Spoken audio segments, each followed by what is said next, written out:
There are two mounds of dirt on a logged shelf above Smith Creek in the Selkirk Mountains of northern Idaho, and unless somebody has dug them up in the years since, there are two bodies in those mounds that do not appear in any biology textbook anywhere on Earth. My father and I put them there on October the 13th, 2018. We dug the pits with the folding shovels we carried in our packs for digging trucks out of snow.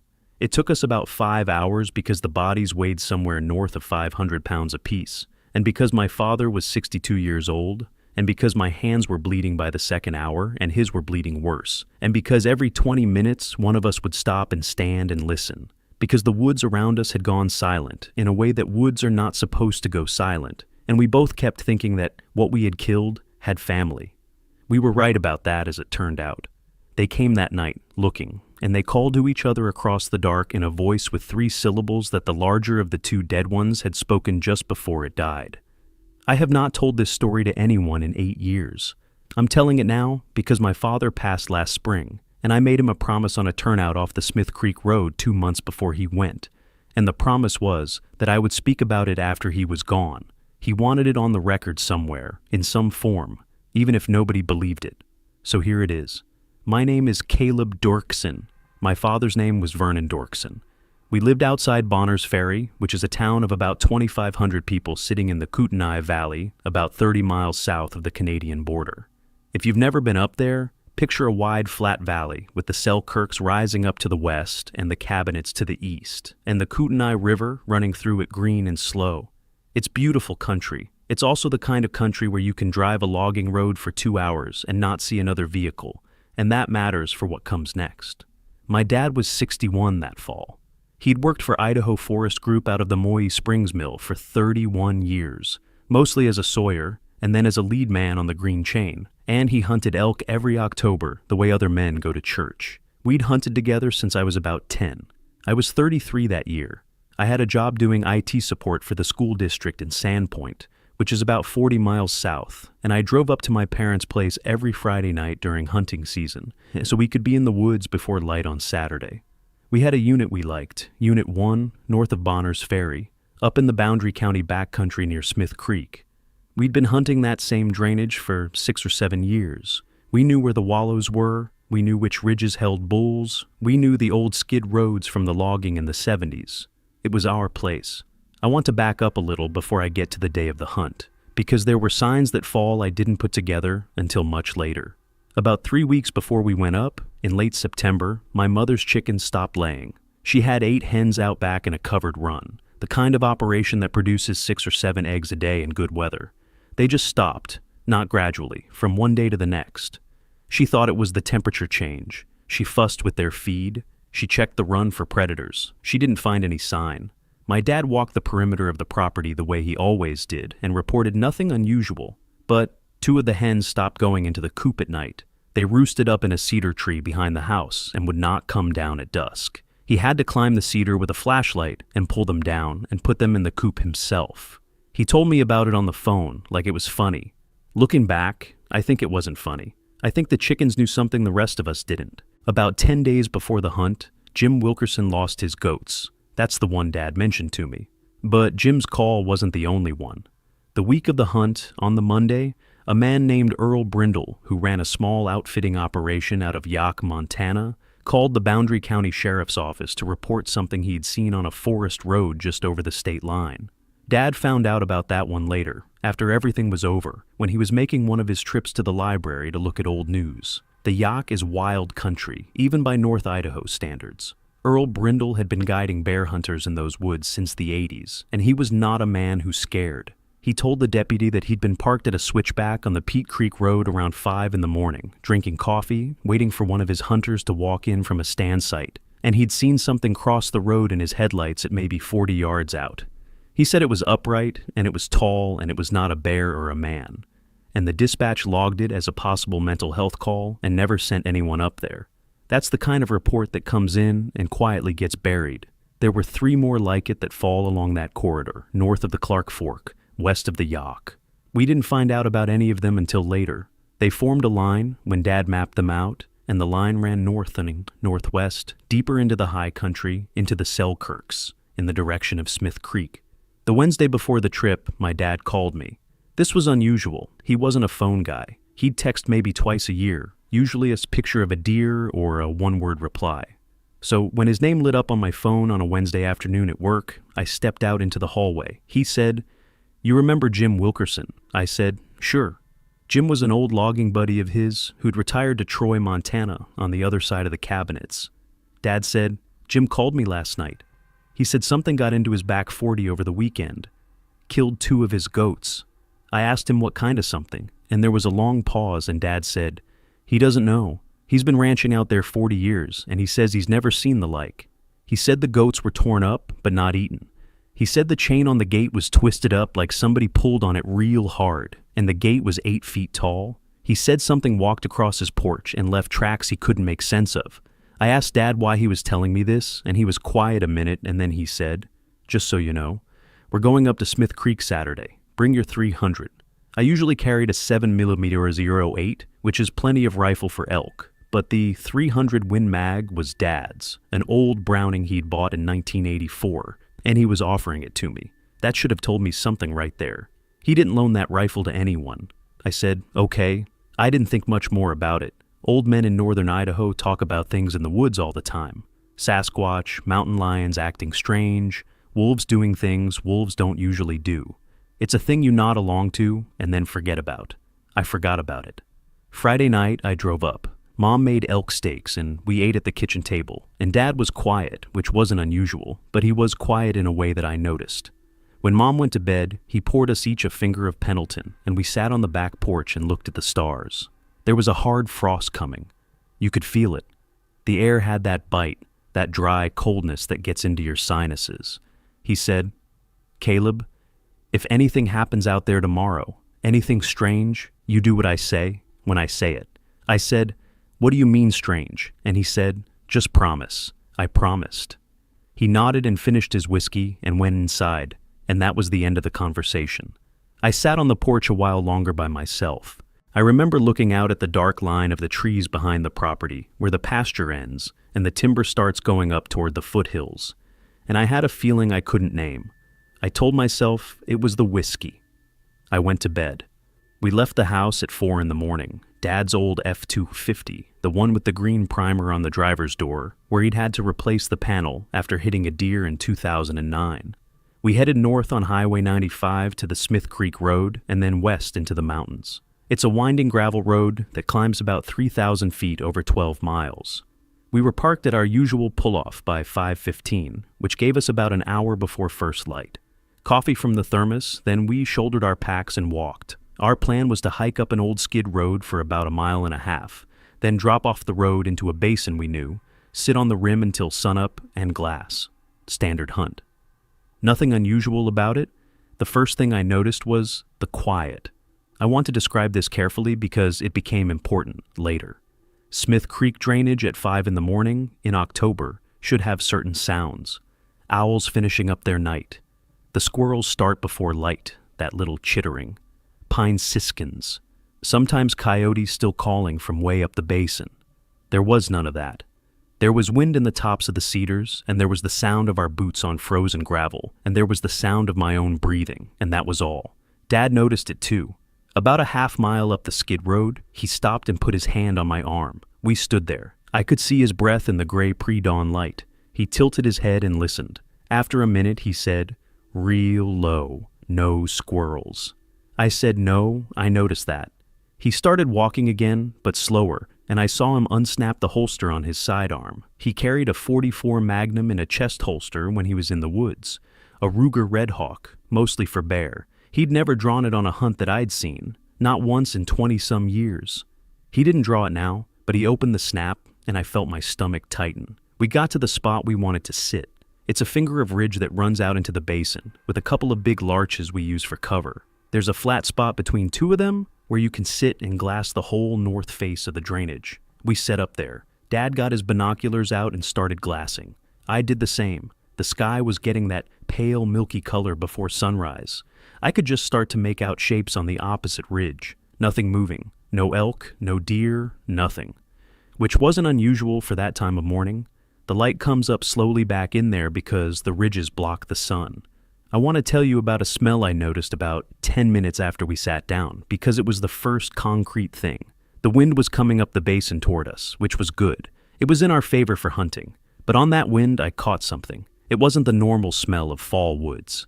It was musky, kind of like a wet dog, but with something else in it. Something kind of sour, like an old cooler that hadn't been cleaned out. I sniffed and Dad looked at me. He said, "You smell it too." I said, "Yeah." He didn't say anything else. He just kept glassing. But his glassing changed. Before, he'd been sweeping the opposite ridge in long, slow passes, looking for elk. Now he was watching the closer timber, the trees within 200 yards of us, and his head wasn't moving in a hunter's pattern. It was moving in the pattern of a man checking corners. The light came up, still nothing moving. About 6:40 in the morning, Dad lowered his binoculars and said, "We're getting out of here." I looked at him. He'd never called off a hunt at first light in my life. I said, "What's wrong?" He said, "We shouldn't be in here. We need to go, now." He was already standing up, slinging his pack. I stood up too. I didn't argue. I was rattled by then myself. We started back down the skid road. Dad was setting a pace faster than usual, and he kept looking off to our right, into the timber on the uphill side. I asked him what he kept looking at, and he said, "I don't know. Just keep moving." We were maybe a quarter mile from the truck when I heard it. A branch snapped up the slope to our right, a heavy branch. The kind of snap you get when something big steps on a dry limb. Dad heard it too. He stopped. He turned slowly and faced uphill, his hand on the grip of the Ruger, but not drawing it. I followed his look. The slope above the skid road was thick second growth, mostly grand fir and some western larch with the needles all turned that brassy gold color. You couldn't see far into it, maybe 40 yards before the trees blocked everything. We stood there and listened. Nothing. After about 30 seconds, Dad said, "Walk. Don't run. Walk normal." We started walking again. We made it about another 50 yards and something paced us.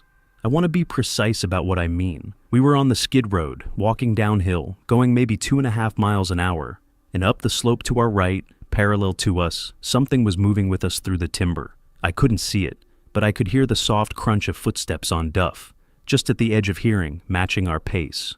When we walked, it walked. When Dad slowed down briefly, the crunching slowed. When he sped back up, so did the thing in the trees. I felt the hair on the back of my neck stand up. Actually, stand up. I'd read about that in books and assumed it was a figure of speech. It's not. Dad pulled the Ruger out of the holster. He held it down at his side, finger off the trigger. He said, "Real quiet, you walking?" I said, "Yeah." He said, "When I tell you, we're going to break left, off the road, into that opening with the rocks. You see it?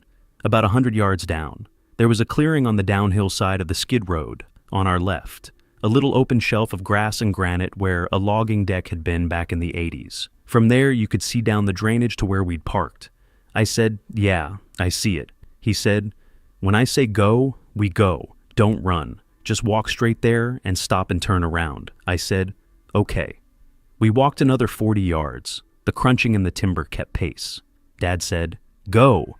We angled off the road. The grass was frozen and crunched under our boots. We walked maybe 20 steps into the clearing and stopped and turned around. And I want to tell you what we saw, because it took me about 3 years to make my peace with the fact that I saw it. There was something standing in the trees about 60 feet up the slope, just at the edge of where the timber got thick. It was standing on 2 legs. I could see its outline against the lighter trunks of the larch behind it.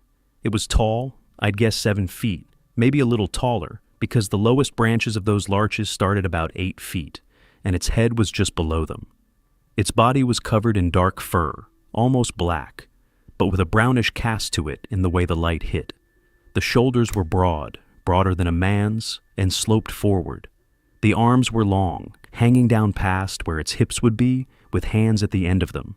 I saw the hands clearly. They had fingers, 4 fingers and what looked like a thumb, but the fingers were long and they ended in claws. The head was the part that I keep coming back to. It was not a human head. It was elongated with a muzzle, and it had ears that stood up from the top of the skull, set forward like a dog's ears when a dog is alert. The face was canine. I want to be very clear about that. The shape of the snout, the way it was carried on the neck, the angle of the brow over the eyes, canine, not human, not bear, Not deer or elk standing weird in the trees. Canine. And it was standing on two legs and watching us. It didn't move. We didn't move. Dad had the Ruger up by then, two-handed, pointed at the thing's chest. I had the .300 unslung off my shoulder, working the bolt as quietly as I could. The thing watched us. Its head tilted slightly, just an inch or two, the way a dog tilts its head when it's trying to figure something out. Then it took a step back, into the deeper timber, then another.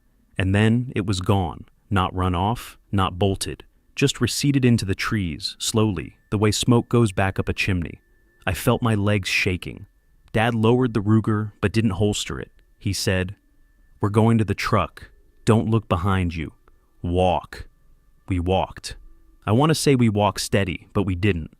We walked fast. Dad was breathing hard, and so was I, and I kept fighting the urge to look back, and a couple of times I did look back, and there was nothing there. But the feeling of being watched, that didn't go away. We got to the truck. Dad unlocked it, and we both threw our packs in the bed and got in the cab. He locked the doors. He sat there for a second with both hands on the steering wheel, and he was just breathing. I said, "Dad." He said, "Not yet." He started the truck, and we drove out. 12 miles of gravel road. Neither of us said a word the whole way down. When we hit pavement at Highway 95, he pulled into a turnout, put the truck in park, and just sat. After a long time, he said, "That was not a bear." I said, "No." He said, "That was not a man in a suit." I said, "No, Dad, it wasn't." He said, "We don't talk about this. Not to your mother, not to Jim, not to anybody. Do you understand me?" I said I understood. We didn't talk about it for 2 weeks. I drove home that night. Monday I went to work. I didn't sleep good that whole first week. I kept seeing the way it tilted its head, the way the fingers ended. Twice I dreamed about the smell, and I woke up convinced I could smell it in my apartment, and I had to get up and walk through every room turning on lights. The worst part was the commute. I drove the same 40-mile stretch of highway every morning and every evening, mostly two-lane through forested country. And for about a month after the hunt, I could not look at the tree lines without my stomach knotting up. I'd catch myself slowing down at curves, watching the timber, checking my mirrors. My co-worker at the school district, a woman named Patty Hawk, who'd known me since I started there, asked me one day if I was sleeping all right. She said, "You look like you've been seeing ghosts." I told her I was fine. I was not fine. About 10 days after the hunt, Dad called me again. He said, "Come up Saturday. I want to show you something." I went up. When I got there, he had a stack of papers on the kitchen table. He'd been to the Bonners Ferry Library, and he'd been to the Historical Society over in Sandpoint, and he had photocopies, old newspaper articles from the Bonners Ferry Herald, articles going back to the early 1900s. Trappers in the Selkirks reporting what they called wild men. Loggers in the 20s claiming they'd seen a creature that walked on two legs and had a head like a wolf up around Round Top Mountain. A piece from 1963 about a hunter who'd gone missing in the Smith Creek drainage. The exact drainage we'd been in. A piece from 1981 about two hikers who'd come down off the Selkirk crest, swearing they'd been followed for 2 days by something they couldn't describe. The thing all these articles had in common was that none of them used the word Sasquatch. They all described something else. Something with a head like a dog that walked upright, that was tall and dark and had hands. Dad pushed the stack across the table to me. He said, "I'm not crazy." I said, "I never thought you were. I saw it too." He said, "But there's a thing I didn't tell you. When I was 12 years old, in 1968, I was up on the Moyi River with my dad, your grandpa, and we saw one. I sat there with my mouth open. I said, 'What?' He said, 'We never talked about it.' He told me not to talk about it. He's been dead 20 years now.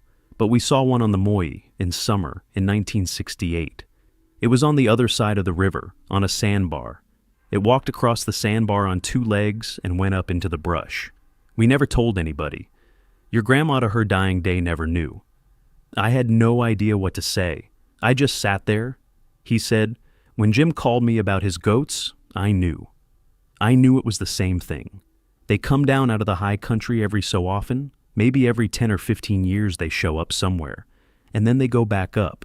He said, the reason I didn't want to talk about it on the porch on Friday night was because I didn't want to put it in your head before the hunt. But I knew. I had a feeling. That's why I gave you the 300. I asked him, "What are they?" He said, "I don't know what they are. I never have. But they're real, and they're old, and they don't like to be seen."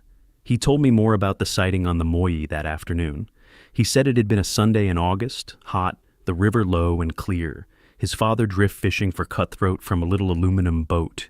They were tied off to a snag in slow water near a gravel bar. The thing came out of the brush on the far bank, maybe 60 yards away. It walked across the bar on 2 legs, paused at the waterline, dipped its head down, and drank from the river by lowering its face to the surface the way a deer does. Then it stood back up, looked across at the boat for what my dad said was the longest 5 seconds of his life, and walked back into the brush. His father, my grandfather, never moved, never said a word, just held the oars and watched. When the thing was gone, he untied them from the snag, rowed them back to the takeout, loaded the boat, and drove home. My dad said he asked his father about it that night, and my grandfather said, "You didn't see anything today. Do you hear me, Vernon? You didn't see anything." And that was the only conversation they ever had about it. My dad had carried that for 50 years before he told me. I sat at the kitchen table with the stack of articles and looked at this man who had been keeping a 50-year secret and felt my own secret 2 weeks old, starting to feel a lot less like an isolated event and a lot more like an inheritance. That was supposed to be the end of it. We went hunting again the next year, but not in Smith Creek. We hunted further south, down toward the St. Joe. We never went back to that drainage. I figured that was the story. We'd seen it, we'd gotten out, we'd both lived. The Doerksons had now seen one across 2 generations. And that was just our private family weirdness, like other families have ghosts. I was wrong. The story wasn't over. The story was barely started. Because the next October of 2018, something happened that I have a much harder time talking about. And it's the reason my dad made me promise I'd say something one day. That year, we did decide to go back to Smith Creek. It was Dad's idea. I want to make that clear. I would have happily hunted anywhere else for the rest of my life. But the previous year had eaten at him. He'd spent a year reading. He'd been to the Spokane Public Library, the University of Idaho Library in Moscow. He'd ordered books off the internet, which for my dad was a real lift. He'd been reading old folklore, Kootenai stories, anthropology papers, accounts of cryptid sightings going back a century. He had a binder, an actual 3-ring binder of notes, and he'd come to a conclusion that he wanted to test.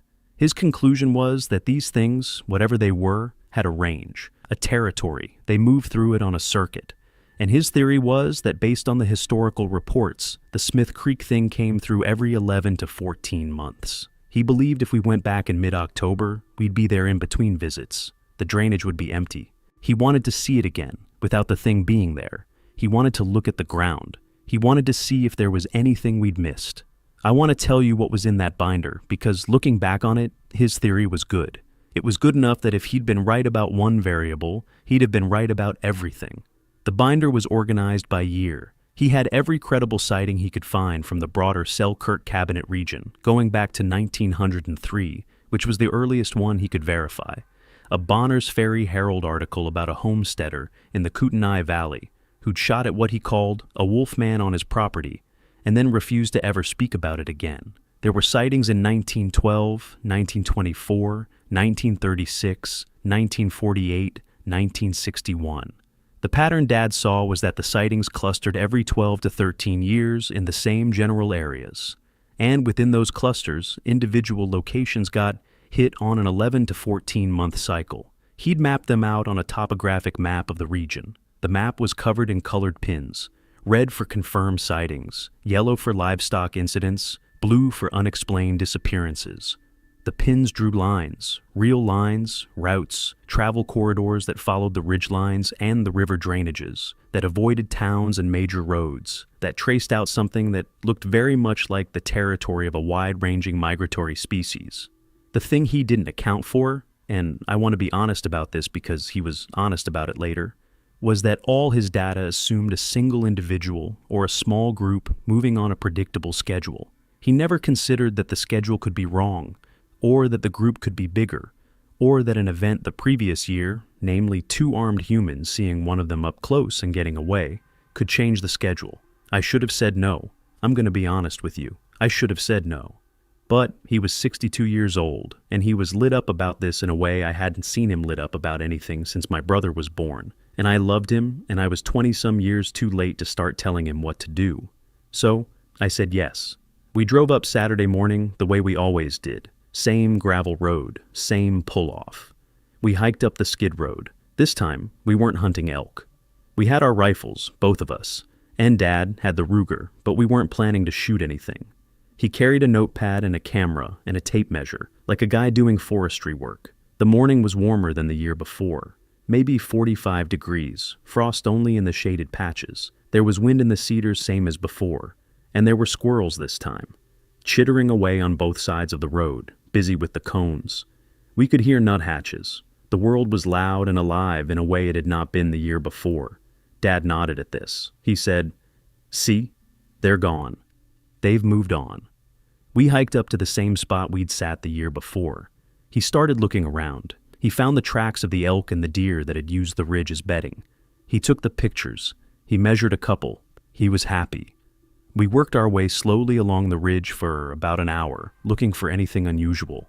He stopped a couple of times and pointed at trees. He showed me bark damage on a big larch that looked like a bear had been at it. He showed me a place where a downfall had been moved, a log maybe 10 inches in diameter that had been dragged about 12 feet from where it had originally fallen, and the drag mark on the ground was wrong for an elk and wrong for a bear. He said, "This is something. I don't know what, but this is something." He took pictures. He measured the log. He measured the drag mark. He wrote it down in his notebook in that careful block printing he used when he was being serious. About 9 in the morning, we crossed the ridge and started down the backside, into a basin we'd never hunted, because we'd always stayed on the front side. Dad wanted to see what was over there. The slope down was steep. We were side-hilling along game trails, working our way down. About halfway down, we hit a flat shelf, maybe 40 yards across, that had been logged at some point and grown back in with thick young fir. The shelf was a mess of slash and old stumps. Dad stopped on the upper edge of it and said, "Smell that." I sniffed. And there it was, the same smell from the year before, the wet dog smell with the sour underneath. Strong enough that it wasn't a trace. It was here. It was now. Dad looked at me and the lit up look was gone from his face. He said, "We need to go." We turned around. We made it maybe 10 steps up the slope, back toward the ridge, and then they came out of the timber. I want to slow down here and tell you something about those 10 steps, because they have stayed with me in a way that the shooting itself has not.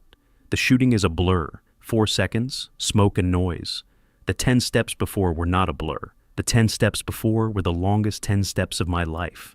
I remember the sound of my boots on the duff. I remember a specific patch of frost on the north side of a stump. I remember a pine cone I stepped on and the way it crunched. I remember thinking very clearly, this is the part of a movie where the music changes. And then thinking, no, this is not a movie. This is my life. This is happening to my body. My hands are around a rifle. My father is walking ahead of me. This is real. This is real. This is real. I said the words in my head like that, in a chant, this is real. And then on the 11th step, when I would have walked into my father's back because he had stopped without warning, the first one came out of the timber and the chant stopped because there was no need to remind myself anymore. It was real. It was 30 yards in front of us, standing in a band of sunlight that had cut down through a gap in the canopy, and the light was on its face, and the face was looking at us. I said they. I want you to understand that I am choosing that word with care. There were 2 of them. The first one came out of the timber to our left, downhill from us, at a distance of maybe 40 yards. It stepped out from behind a big larch and stood there in plain daylight. I saw it clearly. It was the same kind of thing we'd seen the year before, maybe the same one. I don't know, 7 feet tall or thereabouts, dark fur, that long arm, broad-shouldered build, the dog head, the standing-up ears. The second one came out of the timber on our right, uphill from us, at a distance of maybe 60 yards, smaller, maybe 6.5 feet. Lighter color fur, more of a brown than a black. But the same kind of creature. They had us flanked.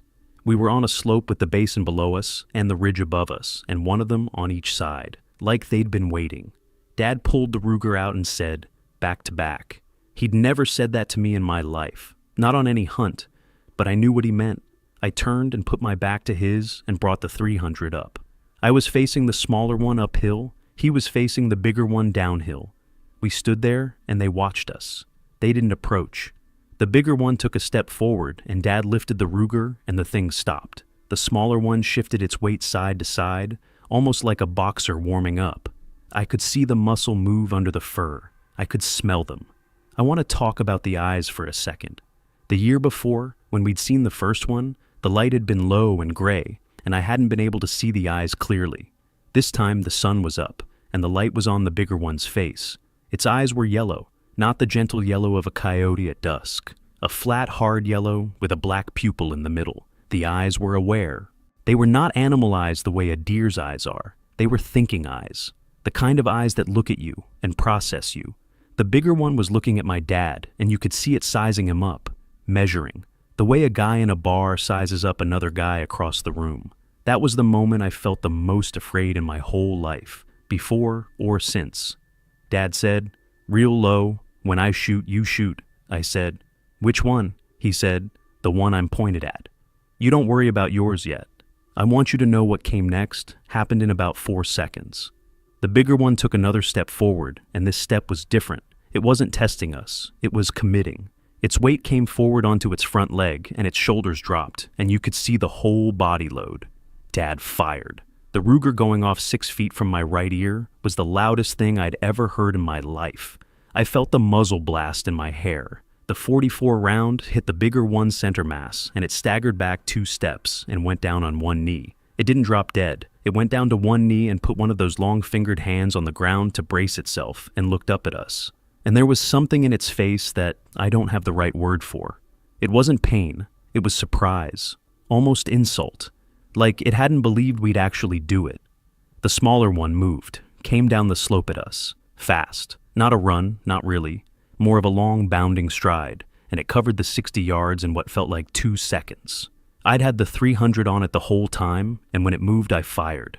The shot went into its left shoulder. I could see the impact. The fur puffed out, and a dark splash came out the back. It kept coming. I worked the bolt. Worked it as fast as I've ever worked a bolt in my life. The thing was at 20 yards when I fired again. This shot hit it in the chest. It pitched forward and rolled down the slope past us and ended up about 10 yards below us in a heap of slash and didn't move. I turned back around. The bigger one was on its feet again. It had blood on its chest, a dark stain spreading through the fur, but it was on its feet. It was staring at the smaller one in the slash pile, and then it looked at us. And then it started to come up the slope. Dad fired again. The shot hit it high in the shoulder. He fired a third time. That one went in the lower belly. The thing did not drop. It kept coming. It was moving slower than the smaller one had been, like a man wading through deep water, but it was closing the distance. Dad's Ruger was a 6-shot. He had 3 rounds left. He fired the 4th, hit it in the chest again, low, just under the ribs. The thing finally stopped. It was maybe 15 yards from us. It stood there swaying. The blood was coming down its chest in a sheet. Its mouth was open and I could see the teeth. Long, curved teeth top and bottom, like nothing on any dog I've ever seen. It looked at my father. Just my father. It looked at him, and its mouth moved, and a sound came out of it that I am going to carry with me until I die.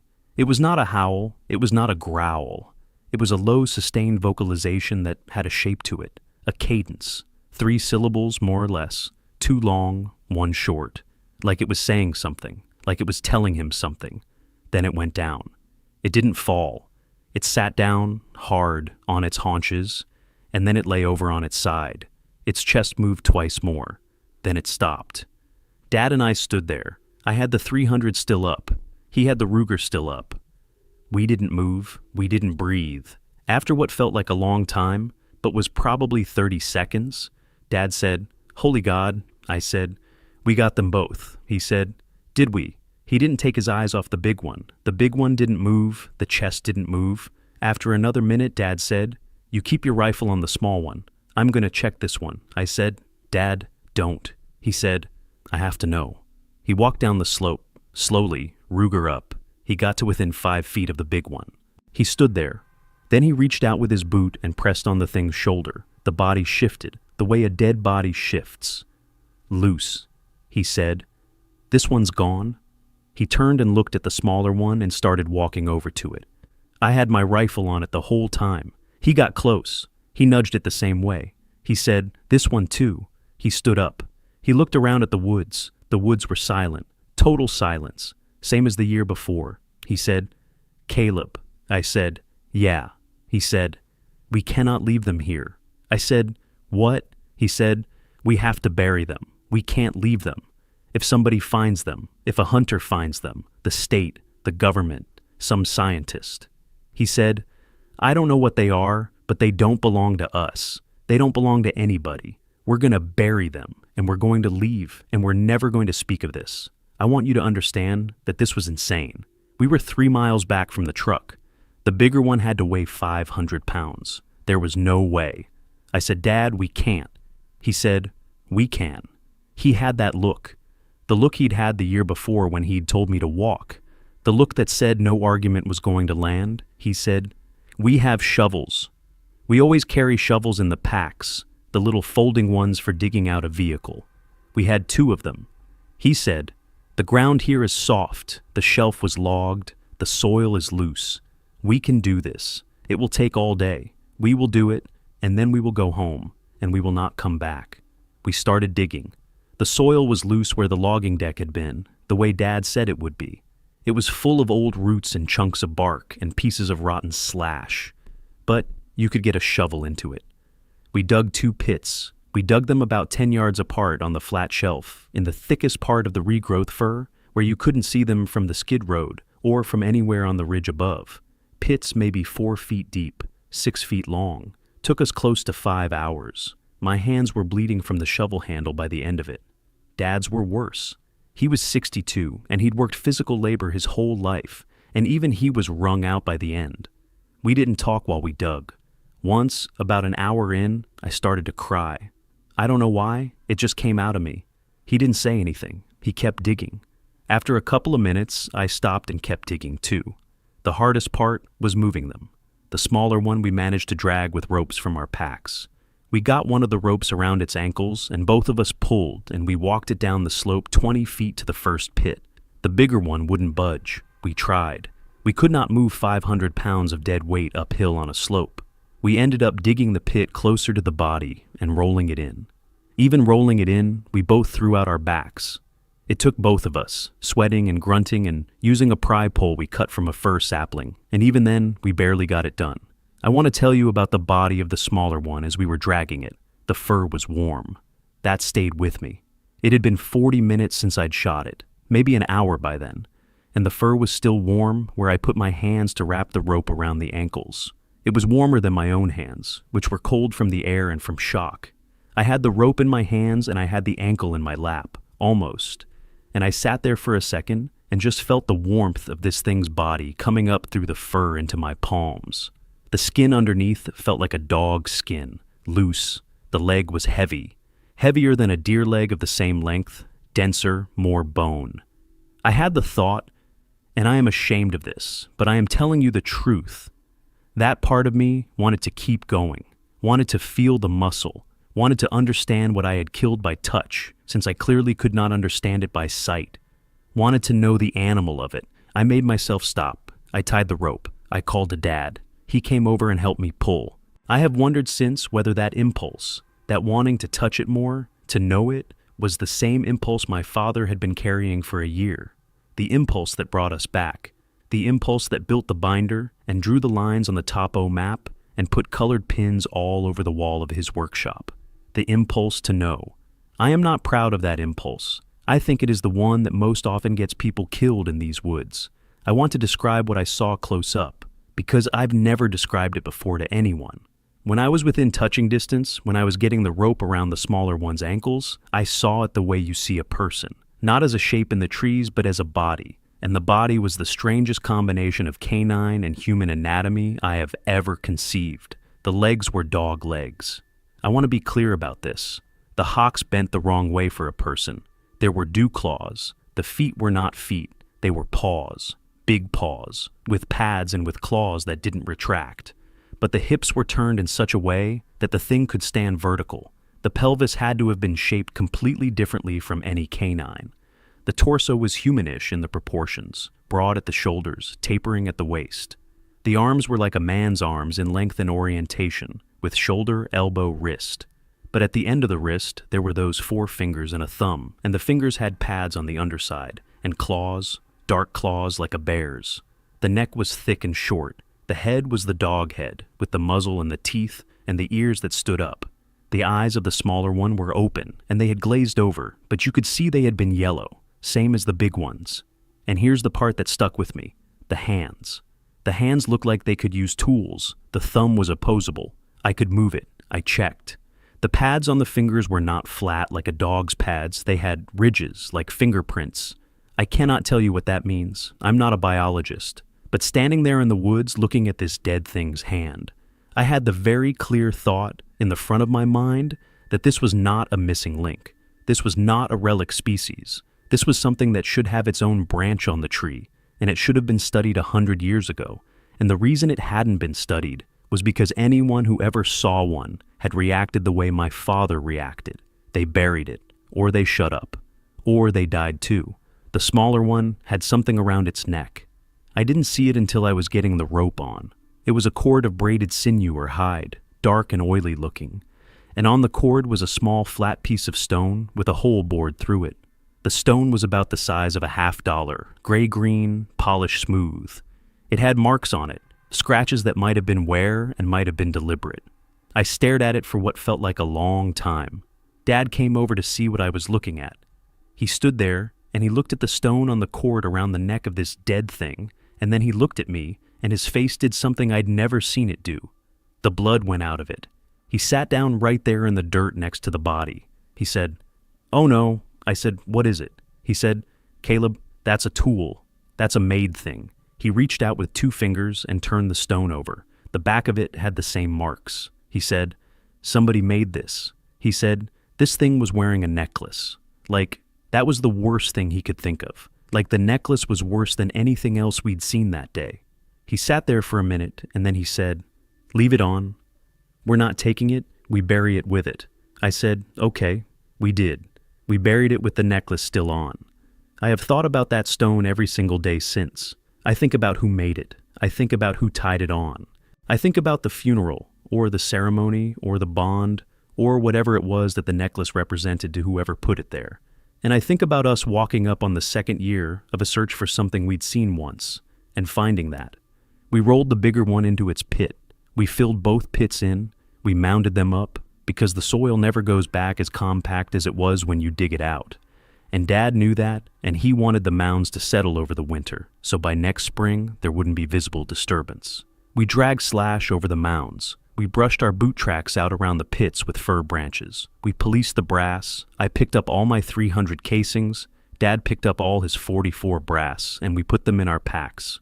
We walked the area looking for blood, and there was a lot of it. And Dad had a tarp in his pack that he'd brought just in case, and we used it to scoop up the bloody dirt, and we hauled the bloody dirt down to a creek about a 1/4 mile away, and we scattered it into the water. We were not going to be able to hide everything. A good tracker, a sheriff, a wildlife biologist, somebody who really looked, they could maybe have found it. But to a deer hunter walking through, to somebody on the skid road, there'd be nothing to see. The whole time we worked, the basin was silent. No squirrels, no birds. The same dead quiet from the year before.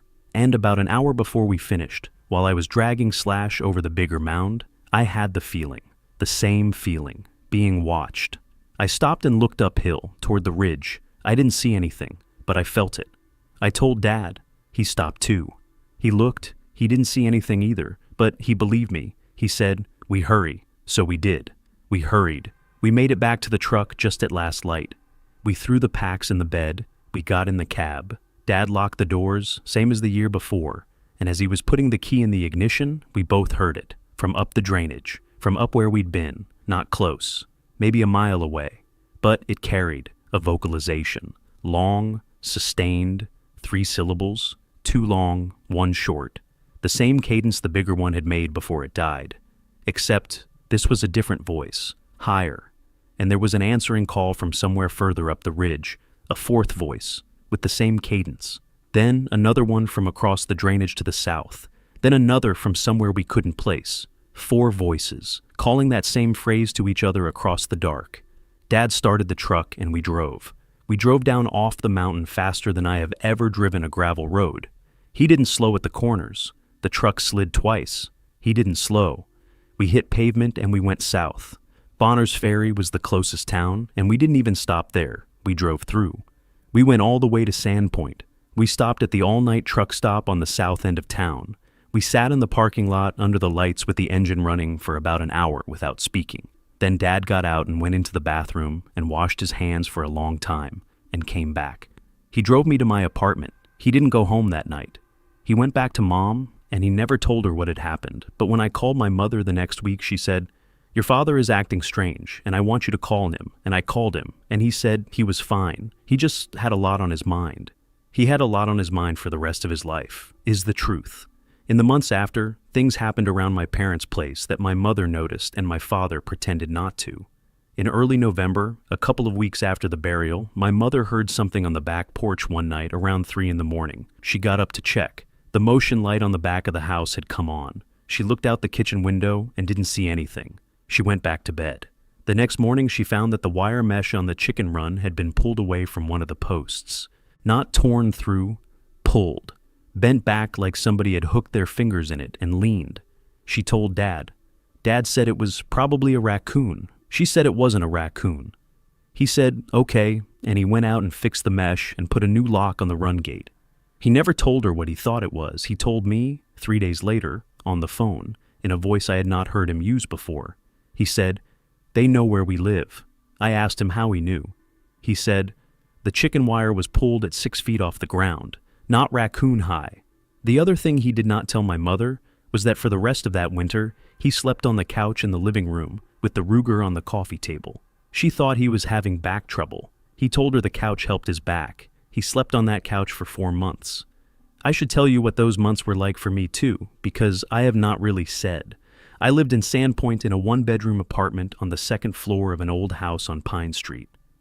After the burial, I started doing things at night that I had never done before. I checked the locks on the door twice before bed, then 3 times. Then I started checking the windows too, even the ones on the 2nd floor that nobody could reach without a ladder. I bought a small handgun, a 9mm, from a guy at the gun show in Bonner County, and I kept it in the drawer of the nightstand by my bed. I had never owned a handgun in my life before that. I had grown up with rifles in the house, and I had thought of handguns as a thing for people who lived in cities or who worked in law enforcement. I bought one because at night, lying in bed in that apartment with the lights off, I could not get my brain to settle until I knew there was a loaded weapon within reach. I told myself it was for break-ins. I told myself it was because Sandpoint had been getting some property crime that year, and a guy down the block had been burgled. That was not why. I knew it was not why. I knew exactly why. I had seen what a 4-shot string of .44 Magnum at close range had done to one of those things, which is to say slowed it down but not stopped it for the better part of a minute, and I knew that a 9mm in a drawer was a comfort and not a defense, and I knew that I was buying it anyway because I needed to feel like I had something. I slept with the bedroom door closed. I had always slept with it open. I slept with the bathroom light on. I had not done that since I was 9 years old. I lost about 12 pounds in the months between October and Christmas. My mother noticed at Thanksgiving. She told me I looked sick. I told her work had been busy. She did not believe me, but she did not push it. She had a husband sleeping on her couch with a revolver, and a son who had lost a belt notch, and a quiet that had settled over her family that nobody would explain. And she was a smart woman, my mother. She knew something had happened up at Smith Creek the 2nd year, and she knew neither of us was ever going to tell her, and I think she made her peace with that, the way wives of hunters and loggers and Forest Service men have been making their peace with what their menfolk will not say since people started living in these mountains. I think about that often. I think about how much my mother carried just by being married to the man who carried it. She is still alive. She is 76. She lives in the same house. She has never asked me a single question about Smith Creek. She has never said the word Smith Creek to me at all. I think she knows that not asking is the gift she can give us. I think she is right. He never went back to Smith Creek. He told me he wasn't going to, and he didn't. He gave up the unit. He told the guys at the mill he was done hunting elk in there. He took up hunting whitetail on private land down by Coeur d'Alene the next year. Easier hunting on a friend's place. He never explained it. The guys at the mill ribbed him for going soft. He took it. He didn't care. The thing I want to say about the years after is this. Once a year, in October, on the anniversary of the day we buried them, Dad would call me. He'd say, "You know what today is?" I'd say, "Yeah." He'd say, "You doing all right?" I'd say, "Yeah, Dad, you." He'd say, "Fine." We'd hang up. That was the conversation, every year for 6 years until the year he died. Last year was the first October, without a phone call. I sat on my back porch with a finger of his Pendleton, and I looked north toward Bonner's Ferry, and I thought about him. And I thought about what we'd done, and I thought about that voice carrying across the drainage in 4 directions, and the fact that there were others. There had been a whole community of them, or a pack or a family, or whatever the right word is, and we'd killed 2 of them, and the others had come looking, and they'd found them, probably. They had to have found the graves. The smell alone, they would have found them, and they would have known. And they hadn't done anything. They hadn't come for us. Hadn't come down to Bonner's Ferry. Hadn't come to the house. As far as I know, in 8 years now, they've never made themselves known to a single other person in the county. Either they pulled back deeper into the high country, or they reckoned the loss and decided to let it lie, or they have a longer view of time than we do, and the punishment is still coming. I don't know, I don't pretend to know, but the silence on that side of it has held. There is one more thing about my father I want to say, because it bears on all of this. About 4 years after the burial, in 2022, Dad joined a Bible study at the small Lutheran church in Moy Springs that he and Mom had attended off and on for 30 years. He'd never been much of a churchgoer. He went on Christmas and Easter to keep my mother company. But that year he started going every Sunday, and he started going to the Wednesday night Bible study, and he started reading. Not just the Bible. He read the book of Enoch, which is an old text that didn't make it into the Standard Bible. He read commentary on the Nephilim, the giants mentioned in Genesis. He read about the Watchers. There's a passage in Enoch about beings that came down to earth and corrupted creation, and their offspring were said to be hybrids, neither fully one thing nor fully another, neither human nor angel nor beast. Dad showed me the passage one Sunday afternoon at the kitchen table. He had it underlined. He said, "Caleb," I said. "Yeah." He said, "What if these things are old in a different way than I thought?" I said, "What do you mean?" He said, "What if they have been here as long as we have, but on a different track? What if they were not supposed to be here at all and somebody forgot to clean up?" He said, "I am not saying I believe this. I am saying I am out of better ideas." The Kootenai stories he'd read, the ones from the local indigenous people who'd lived in these mountains for centuries, also had references to a wolf-headed being that walked on 2 legs and was not to be spoken of. The Salish to the south had stories like it. The Blackfeet across the mountains had stories like it. Every people who had ever lived in these mountains had a story about something that lived up high and came down sometimes, and was not a wolf and not a man, and the story everywhere was the same in one respect. You did not look at them. You did not pursue them. You did not speak about them, except in warning. He underlined that part in his binder. Do not speak of them. He had circled it 3 times. He started carrying a small wooden cross his Bible study group had given him. He kept it in his shirt pocket. He took it out of one shirt and put it in the next shirt when he did laundry. He never said it was for protection. He didn't have to. I noticed something else in those years, too. He stopped going into the woods alone. He had been a man who went into the woods by himself his whole life. He'd grouse hunt alone. He'd scout alone. He'd cut firewood alone on Forest Service permits up old skid roads where nobody would see him for the whole day. After 2018, he did none of that. If he went into the woods, he went with me, or he went with his old friend Lyle Birkinshaw from the mill, or he went with one of the cousins. He never said the words out loud, but I understood. He did not want to be alone out there.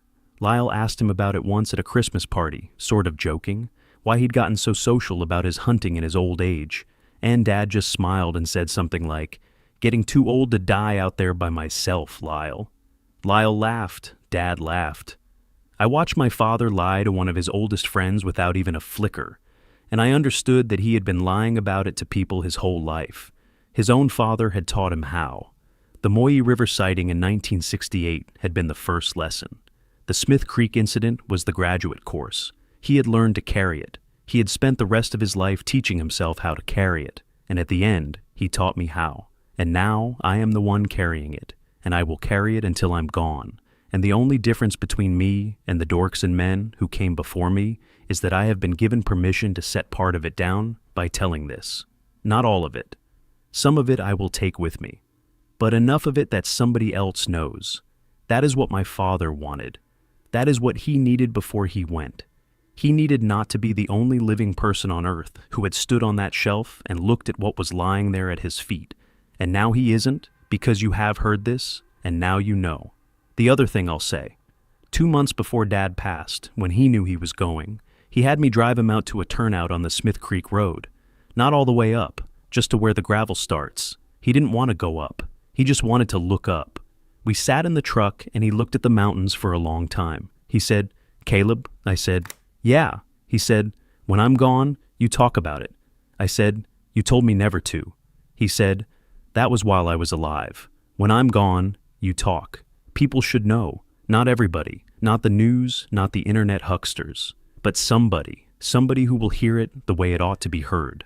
I want it on the record." I said, "What do you want on the record?" He said, "That they are real, that they are out there, that they are smart, and they are old, and they do not want to be seen.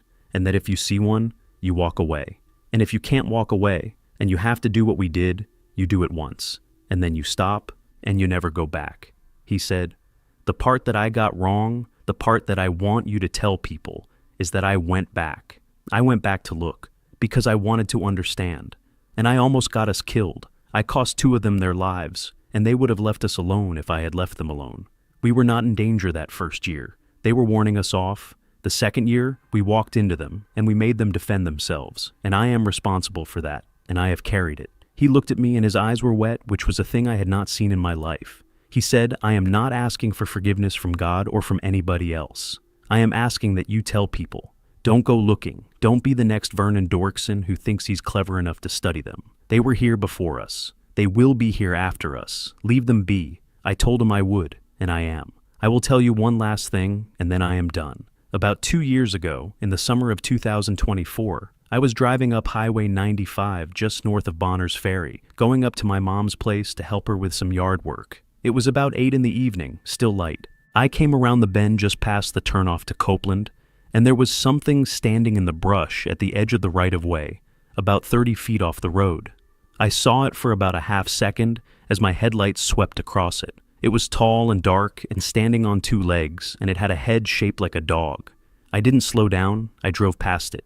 In my rearview mirror, I saw it step back into the brush and disappear. I did not stop. I did not turn around. I did not call anybody. I drove to my mom's house, and I sat in the kitchen and drank a cup of coffee, and I did not say a word about it. And I'm telling you now, because I want you to know that they are still here. They are still here, and they still walk down out of the high country sometimes, and they still look at us, and I think they still remember. There is one more thing I want to put on the record about my father, because it matters. In the spring of 2023, about a year before he was diagnosed, he started writing things down. He had a yellow legal pad on the kitchen table, and he would sit there in the mornings with his coffee and write. My mother thought he was finally working on the memoirs she'd been pestering him about for years, the family stories, the mill stories, his childhood up on the Moy. He let her think that. What he was actually doing was writing out everything he could remember about both years at Smith Creek. Distances, times, the compass bearings of the shots he'd taken, the exact GPS coordinates of the 2 pits, which he'd recorded on a handheld unit he carried that day and never told me about, the serial number of the Ruger and the load and grain weight of the ammunition he'd used, the same for my rifle. He wrote it all down. He wrote down what the bigger one's vocalization had sounded like, syllable by syllable, in a phonetic spelling he'd worked out. He wrote down the description of the necklace and the stone. He wrote down the dimensions of both bodies as best he could remember them, with notes where he wasn't sure. He filled 40 pages of that legal pad. Then he sealed the pages in a manila envelope and put the envelope in his gun safe, behind the rifles, and he gave me the combination to the safe and told me not to open it until after he was gone. I opened it 3 weeks after the funeral. The envelope was there. I read every word. Then I burned the pages in the burn barrel behind my mom's house. I burned them on the same day, in the 2nd week of October, that we'd buried the 2 of them 6 years before. I did not keep a single page. I did not photograph them. I did not transcribe them anywhere. My father wrote it all down because he needed to write it down. The way some people need to make a confession to a priest. He needed somebody else to know the specifics, the coordinates, the grain weight, the exact phonetic shape of what the thing had said. He did not need it to survive him. He just needed not to be the only one holding it for a little while. I held it for the time it took me to read the pages, and then I sent it up the column of smoke. I think that's what he wanted. He never said so, but I think that's what he wanted. I wanted on the record that I burned them. I wanted on the record that the specifics are gone. If anybody is reading this, hoping for coordinates, hoping to find the basin, hoping to dig, you cannot find it from me. You cannot find it from what I have said here. The basin is not a small basin, and the shelf is not a unique shelf. There are hundreds of basins in the Selkirks and thousands of shelves. You will not find it. My father saw to that. He gave me what I needed to tell the story, and he made sure I could not give the location to anybody else. That was the last thing he ever did for those two creatures in the ground. He made sure they would stay there. I have wondered, in the years since, what the three-syllable phrase meant. The one the big one said before it died. The one its kin answered with, "Up and down the drainage that night." I've played it back in my head so many times that I can almost vocalize it myself, though I would not do that out loud, and I would not do it in those mountains. I asked a friend of mine who teaches linguistics at the University of Idaho about it once, in very general terms, without telling him what I had heard or where. I described it as a vocalization I'd encountered in the field. I asked him whether a three-syllable structure with that kind of stress pattern, two long and one short, could be a word. He said it absolutely could. He said most human languages have words shaped exactly like that. He said the stress pattern I described in particular is common in proper nouns, names. He said it could be a name. He didn't know I was talking about something dying in the dirt with 444 rounds in its chest. He didn't know that what I had heard might have been the big one calling its mate, or the mate calling the big one, or the name of the small one, which was lying 10 yards away in the slash with 2 of my rifle rounds in it. I have not been able to think about that without it hurting in a way I do not have words for. I do not know if the thing on the slope said a name. I know that what it said was answered by 4 other voices. Whatever it said, the others knew it. They knew the shape of it. They held it among themselves. They called it back to one another across the dark. That is everything I know. That is everything that happened. My father wanted me to tell it, and I have told it. If you are someone who goes into those mountains, the Selkirks, the Cabinets, anywhere north of the Clark Fork and west of the Yaak, I would ask you to do this. If you smell something that doesn't belong, leave. If the woods go quiet, leave. If you feel watched, leave. Don't bring your camera. Don't bring your curiosity. Don't bring your binder of newspaper clippings and your theories about a circuit through their range. They have been there for a long time. They have a way of being there. They mostly do not want to hurt anyone, and they will let you go if you let them go. My father came to believe that, and so do I. Leave them be. Leave them be, and they will leave you be. That is the deal, as best as I have ever been able to understand it. And I will tell you the truth. I am 60% sure they would have killed both of us in that basin if my father hadn't fired first. And I am 40% sure they were only there to chase us out. And I have spent 8 years not being able to settle which one is right. I think about it every day. I will think about it every day until I'm gone. That's the story. That's all of it. My name is Caleb Dirksen, and my father's name was Vernon Dorksen. And we buried 2 creatures in an unmarked basin in the Selkirk Mountains on October the 13th, 2018. And if you were out there in those mountains and you ever come across 2 mounds of slash and old fir branches on a logged shelf above Smith Creek, I would ask you, please, do not dig. Just walk away.